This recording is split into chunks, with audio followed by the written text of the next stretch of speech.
वेद बातमीचा, लढा सत्याचा, निर्भीड पत्रकारितेचा, राजकारणातील महत्त्वाच्या बातम्यांच्या अपडेटसाठी आजच आपल्या YouTube चॅनलला क्लिक करा आणि रोज अपडेट मिळवण्यासाठी चॅनलला सबस्क्राइब करा. नमस्कार, आपण पाहत आहात वेद बातमीचा देवळाली प्रवरा येथे श्रीराम कथेचा समारोप. राम राज्याभिषेक प्रसंगाने भाविक भारावले. देवळाली प्रवरा येथील साई प्रतिष्ठानच्या वतीने आयोजित श्रीराम कथेच्या पुढील दिवशी रामसेतू बांधणी, लक्ष्मणाला लागलेली शक्ती, हनुमंतरायांनी द्रोणागिरी पर्वत आणल्याचा प्रसंग तसेच रावण युद्धाचे प्रभावी निरूपण करण्यात आले.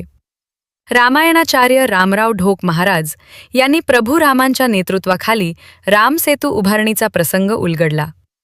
युद्धादरम्यान लक्ष्मणाला शक्ती लागल्यानंतर हनुमंतरायांनी द्रोणागिरी पर्वत हातावर आणल्याचा प्रसंग भाविकांना भारावून गेला. पुढे लक्ष्मणाने मेघनाथाचा वध केला, तर प्रभू रामांनी कुंभकर्ण व रावणाचा पराभव करत धर्माचा विजय मिळवला.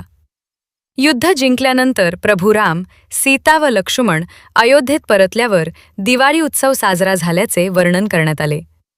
भरत भेटीचा भावनिक प्रसंग तसेच प्रभू रामांचा राजाभिषेक आणि माता सीतेच्या अग्निपरीक्षेचे निरूपणही करण्यात आले.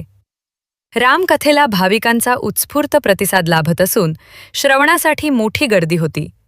वेद बातमीसाठी राजेंद्र उंडे, देवळाली. तो वालीचा पुत्र आहे नाही का, पप्पांची तब्येत वगैरे बरी आहे का? आता हादरलं ना, पप्पांची तब्येत बघायला जायचं आहे तुला थोड्या वेळानं. म्हणजे मारला माझा बाप कोणी? श्रीरामानं. लहानपणी का नाही मेला तू? म्हणजे म्हणतोस तुझ्या बापाचा वध करणाऱ्या ज्या पार्टीला राहतो, लाज नाही वाटत तुला? तुझ्या बापाचा बदला घ्यायचा असेल तर माझ्या पार्टीला. त्यासाठी नाही आलो रावणा, तव हित कारण आयो भाई, तुझ्या कल्याणाच्या चार गोष्टी सांगायला आलो. अजून वेळ गेली नाही. सीतामाईला पालखीत बसव, व्हायला गवत दाता तर मानेवर कुऱ्हाड ठेव, चार बायलासारखा चालत जा, रामाच्या चरणावर डोकं टेकव, कल्याण होईल तुझं. कौन रे बंदर ज्यादा बकवास कर रहा, उठा के फेक दो. एक बुक्का जमिनीवर मारला तर सगळे राक्षस खाली आपापल्या आसनावून पडले. रावणाचे मुकुट पडले, मुकुट घ्यायला रावण पुढे आला. एक मुकुट, चार मुकुट हिसकावले, अंगदानं फेकले, आकाश मार्गे ते येऊ लागले. तेव्हा रामचंद्र प्रभूचं लक्ष गेलं. हनुमान ये क्या है? बोले अंगद की कर्तव्यगारी, मैंने कल जलाने का काम किया था, आज बेचना शुरू हुआ, लंका से मटेरियल आ रहा. ते चार मुकुट हनुमानजीने प्रभू जवळ दिले. इकडे विचारलं, देखा लंकेचे एक बुक्का जमीन पर मारा तो आप समेत सब गिर गए.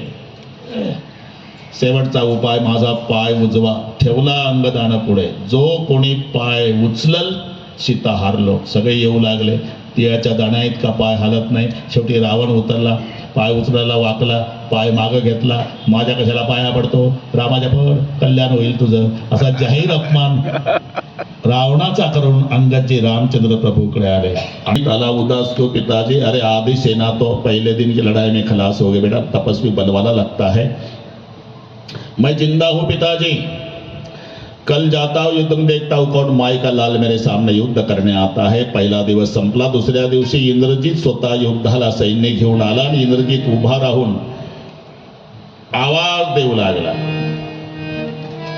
कहा है तपस्वी, कहा है तपस्वी का छोटा भाई लखन?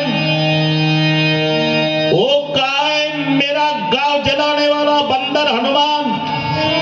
और वो कहा है घर भेदी भीरू चाचा विभीषण? आशा रखता हूं मैदान छोड़ के भागना नहीं. सावधान सावधान. सर्वात पुढे गुरु वसिष्ठ आहे. पहिल्यांदा रामचंद्राने त्या सीमेवर डोकं टेकवलं, माती कपाळाला लावून जामवंताला सांगितलं, ही माझी जन्मभूमी, स्वर्ग से भी प्यारी है. 14 साल के बाद जन्मभूमि का दर्शन हो रहा. एक आगळ्या वेगळ्या आनंद असतो. ज्याचा जन्म देवळालीत झाला, पोट भरायच्या निमित्तानं दिल्लीला नाही मुंबईला जाऊ द्या, पण जन्मभूमीला आल्यावर दिल्लीच्या टाटा बिर्लाच्या भेटीत जो आनंद नाही ढोसपाटील, तो देवळालीच्या फाटक्या कपड्याच्या महादेवच्या भेटीत आहे का?